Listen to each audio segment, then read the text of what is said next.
down Wednesday, and I had a talk with Derek Prock, who is the supervisor for the crew. Let him know that the town was happy they were there. If they needed anything, I gave him my phone number and contact information. And we'd be happy to assist them with what they need. I know Joe Powers from the state of Maine was in town. Ricky and the boys worked with him to get the floats in the water. So I think that project is going along really well. And the float should be coming out at the regular time at the end of the season. I think they were actually able to do the second option, which was 2 pilings per float. Yes. On this, so that's a good. It's much better than it was with the single piling per. And there's a new dolphin at the end. That's the tripod arrangement and new cable, and it looks fantastic. Yeah. And it was a real pleasure watching a professional construction crew go about their tasks. And these guys know, it's like a ballet. I mean, they know each move, and it was really enjoyable. Yeah. I know one of the things that was brought to my attention is they don't have a traditional pounder. Apparently what they have is it goes down and it bores a hole with vibration. And then they put the pole in that way. That was going to reduce the noise. So, I haven't heard any complaints. I took a ride down there this morning before I come in, just to listen. I mean, being mindful that we do have hotels and rooms and guests in the area. I didn't hear anything that was loud or anything that I would find disruptive. So I do want to congratulate Brock on their efforts on that. So I believe they are finished. I spoke with the crew last night and got a lot of information that would be useful for if we move forward with another town here. They thought they'd be done before noon today. The barge may still be sitting here, but Yeah, I think they are done. It looks like they're done.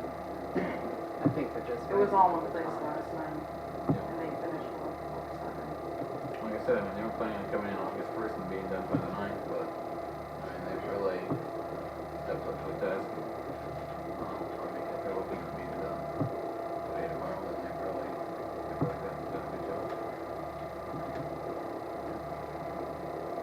Thank you.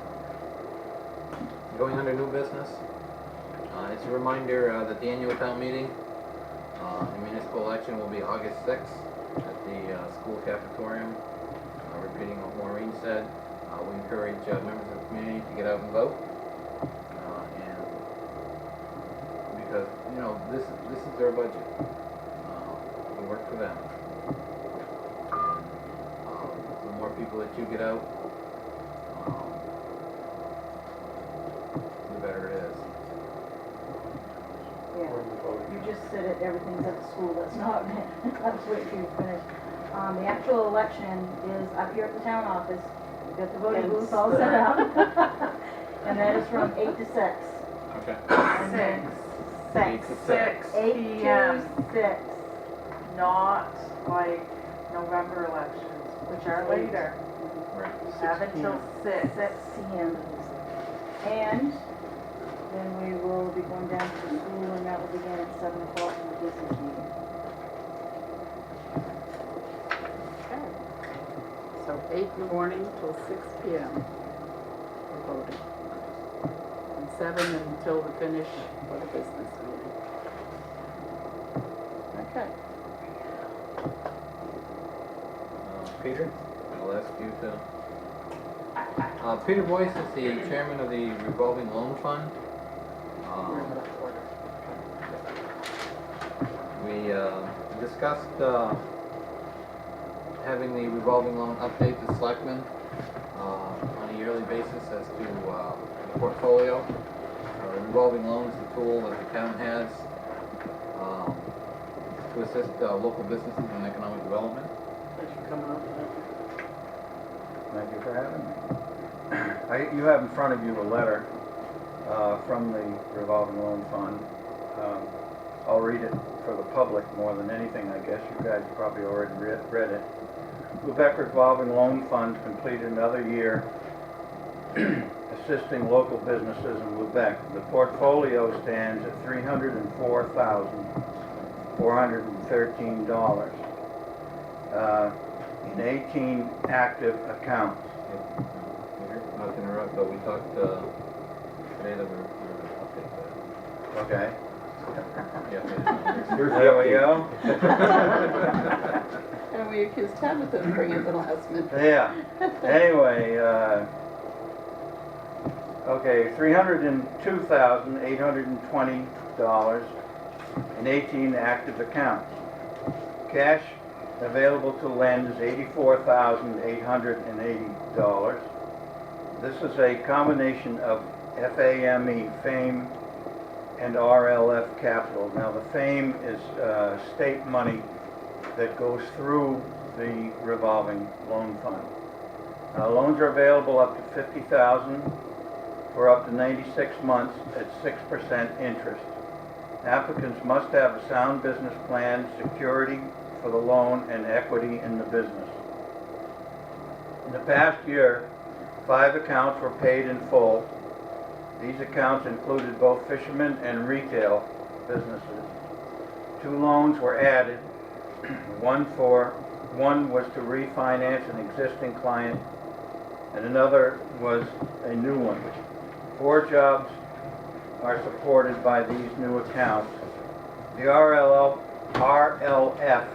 helps to fund local businesses that have created or supplied over 50 jobs in our community. Due to overall economy, the number of applicants has slowed. One thing I'd like to add on it is to remember that this is a jobs program. And there is a set of bylaws which anybody who wants to start to try to get a loan is welcome to come in, talk to John, the administrator, and get a set of the bylaws and also pick up application and so forth. Any questions? No questions? Program, you Yeah. guys do a good job. Yep, that's what I was gonna say. That's fantastic that it's helping create jobs. Yeah, we're one of the Sorely last needs. 3 in the state, right? It's been in the business for, well, since around 1984. And there's a lot of businesses in Lubec that have been aided by this over the years. I don't happen to have a list in front of me, but it's an impressive list. Any further questions? Jim, thanks for coming up. Yeah, Thank you. Peter. Thank you for having Thank me. you, Peter. Next item is to announce Bill Day resigned from Down East DMS. He has some issues going on. He did not feel he was able to give adequate time to Down East DMS. We appreciate his leadership. He was the board of directors, and he was the chairman of the board. He was really respected by the board of Down East DMS. He'll be hard to replace. We need to try to take Justin's spot, so we don't want to be sitting there pretty soon. I think we need to let him thank Yeah. Bill. He's been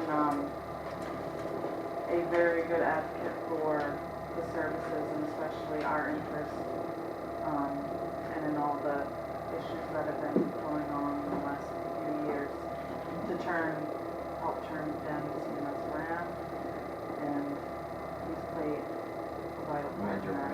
Absolutely. He certainly has. I was sent with that. All in favor? We had a board meeting last Tuesday, and Bill did not make it, so I went. They asked me to consider the role of vice chair. Jim Davis was the vice chair. He's going to move up into Bill's position. Jim is a very knowledgeable person. He has a background in fire and EMS,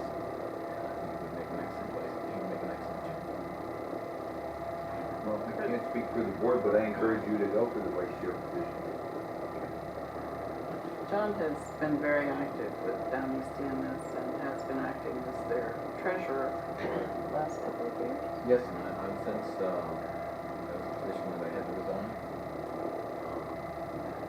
There was a number of commitments that were required, I wasn't able to fulfill them. So I had backed off on that position, that has since went to another member. You did an excellent job as treasurer. And I think you would do an excellent job as vice chair. Do you need a motion for our board? I appreciate it. Sure. I make a motion that. Not to jump ahead, but we do all the The appointments. appointments at Oh, the that's next true. meeting. Oh, And that's okay. one of them. Okay. All right. Make a note of that so we don't. It's on my list. The other thing to please consider is there's going to be a need for an alternate for Down East. For a representative for an alternate.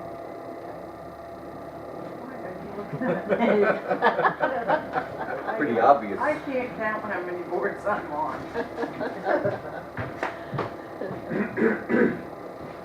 Next item to consider, I wanted to bring it to the board's attention is the procedure for posting warrants around town. We have a number of places that we put. These are warrants and notices for town meetings, for public hearings. There are 7 places. Thank you.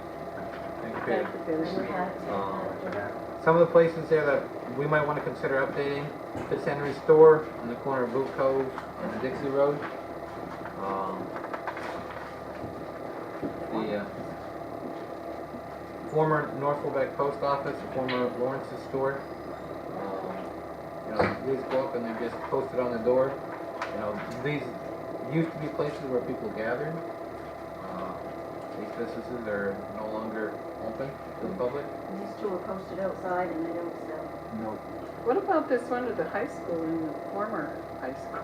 Does anyone read that? I mean, is Well, anyone? right now with the school being in lockdown and it's being in the high school and nobody's seeing it anyway, Right. so it's, What do you recommend, Ben? I think Clerk? we need to look at this and come up with some suggestions around town. The other thing is, we post it at the post office. Legally, they're only supposed to be posting federal notices. So, Right. so they don't always stay if there's, sometimes they disappear, but most of the time they do stay. So we really need to be looking at that. And I think what we should be doing is also, before we start posting these, is contact these places.